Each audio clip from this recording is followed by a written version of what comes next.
Hello friends, રોજ સવારમાં બાળકોને લંચ બોક્સમાં શું આપવું જે ટેસ્ટી અને હેલ્ધી હોવાની સાથે સાથે સવારની ભગદોડમાં ઝટપટ બની પણ જાય. તો આજે હું તમારી સાથે એવી જ લંચ બોક્સ રેસીપી શેર કરવાની છું જે ફક્ત 10 જ મિનિટમાં અગાઉથી કોઈ પણ જાતની પ્રિપેરેશન કર્યા વગર બની જાય છે. આથો લાવવાની કે બીજી કોઈ પણ મહેનત વગર ઘરની સામગ્રીમાંથી એક સરસ મજાનો નાસ્તો બનાવીશું જે બાળકોને ખૂબ જ ભાવશે અને મારી ગેરંટી છે કે ટિફિન ખાલી જ આવશે. તો હું છું નિરાલી અને નિરાલીસ કિચનમાં તમારું સ્વાગત છે. તો ચાલો બનાવવાનું શરૂ કરીએ. તો નાસ્તો બનાવવા માટે એક બોલમાં સૌથી પહેલાં તો અડધો કપ દહીં લેવાનું છે. દહીં થોડું ખાટું હશે તો પણ વાંધો નહીં આવે, પણ બહુ ખાટું નહીં લેવાનું.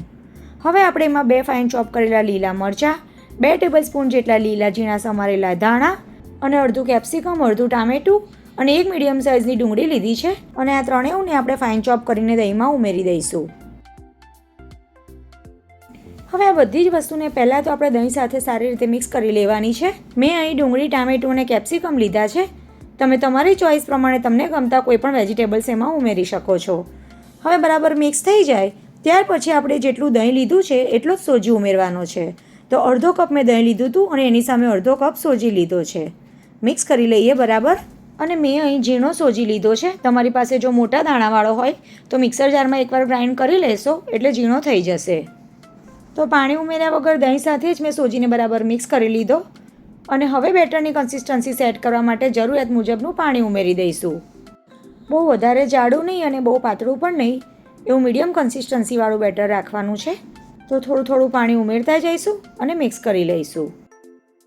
હવે મિક્સ કરી લીધા પછી તમે જોઈ શકો છો બેટરની કન્સિસ્ટન્સી આ રીતની તૈયાર થઈ છે અને એમાં મેં અડધો કપ પાણી ઉમેર્યું છે.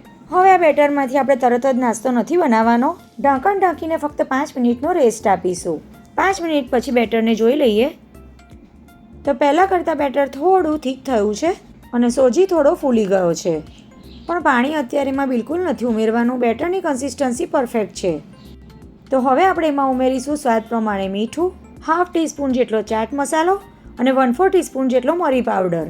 બસ આટલા જ મસાલા ઉમેરવાના છે. બીજા કોઈ જ વધારાના મસાલા ઉમેર્યા વગર જ આ નાસ્તો ખૂબ જ ટેસ્ટી બને છે. હવે મસાલાને પણ બેટર સાથે મિક્સ કરી લઈએ. આ રેસીપી એકવાર ચોક્કસથી ટ્રાય કરી જોજો. જેટલી એ ટેસ્ટી છે અને હેલ્ધી છે ને, બનાવવામાં એટલી જ સહેલી છે. કોઈ પણ અનહેલ્ધી વસ્તુ એમાં ઉમેરવામાં નથી આવતી અને ફક્ત 2 જ ચમચી તેલમાં બનીને તૈયાર થઈ જાય છે. તો બેટર આપણું તૈયાર થઈ ગયું. હવે નાસ્તો આપણો એકદમ સરસ પોચો બને એના માટે 1/4 ટીસ્પૂન જેટલો ઈનો ફ્રૂટ સોલ્ટ ઉમેરી દઈશું અને એક જ ડિરેક્શનમાં મિક્સ કરી લઈશું.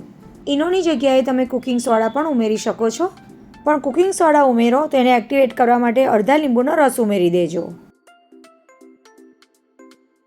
તો બેટર આપણું તૈયાર થઈ ગયું છે અને કન્સિસ્ટન્સી આવી રાખવાની છે. બહુ જાડી પણ નહીં અને બહુ પાતળી પણ નહીં. આ રીતનું બેટર તૈયાર થઈ જાય એટલે હવે જઈશું ગેસ તરફ. હવે નાસ્તો બનાવવા માટે ગેસની લો ફ્લેમ પર એક તડકા પેન મૂકીશું અને એમાં 1/2 ટીસ્પૂન જેટલું તેલ ઉમેરી બધી બાજુ સ્પ્રેડ કરી દઈશું.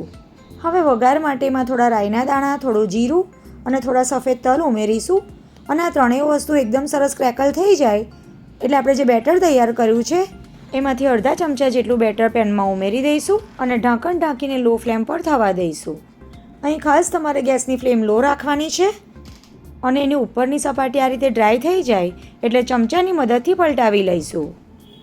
ચમચાથી તમે આ રીતે એક સાઈડ પરથી ઊંચકશો ને એટલે ઇઝીલી નીકળી જશે અને ત્યાર પછી એને નીચેની સાઈડ પણ એ જ રીતે થવા દઈશું. હવે એના પર ઢાંકણ નથી ઢાંકવાનું.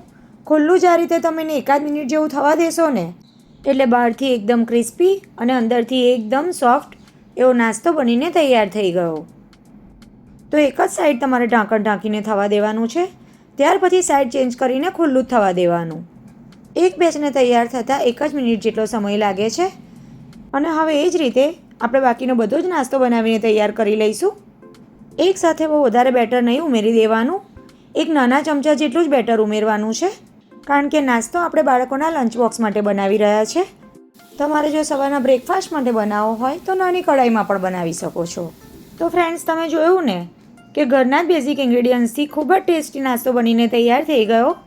તો સવારની ભાગદોડમાં જ્યારે તમારી પાસે સમય ઓછો હોય અને ફટાફટ કંઈક હેલ્ધી અને ટેસ્ટી બનાવવું હોય ત્યારે આ રેસીપી તમે ચોક્કસથી ટ્રાય કરજો. તમને અને તમારા બાળકોને જો ઇડલી ઢોસા ભાવતા હોય ને તો આ નાસ્તો સ્પેશિયલ તમારા માટે જ છે. ખરેખર ખાવાની ખૂબ જ મજા આવશે ઉપરથી એકદમ ક્રિસ્પી અને અંદરથી એકદમ સોફ્ટ. આ નાસ્તાને તમે ચટણી કે સોસ ગમે તેની સાથે સર્વ કરી શકો છો. ખૂબ જ ટેસ્ટી અને સિમ્પલ રેસીપી છે. તો બનાવજો અને મને કહેજો કે તમને આજની આ રેસીપી કેવી લાગી. રેસીપી સારી લાગે તો વિડીયોને લાઇક કરજો, શેર કરજો અને આવી જ બીજી નવી રેસીપી યુટ્યુબ પર જોવા માટે મારી ચેનલ નિરાલીસ કિચનને સબસ્ક્રાઈબ કરજો અને ફેસબુક પર જોવા માટે વિડીયોને લાઇક કરી અમારા ફેસબુક પેજને પણ ફોલો કરજો. તો ફરી મળીશું એક આવી જ નવી અને ઉપયોગી રેસીપી સાથે. આવજો.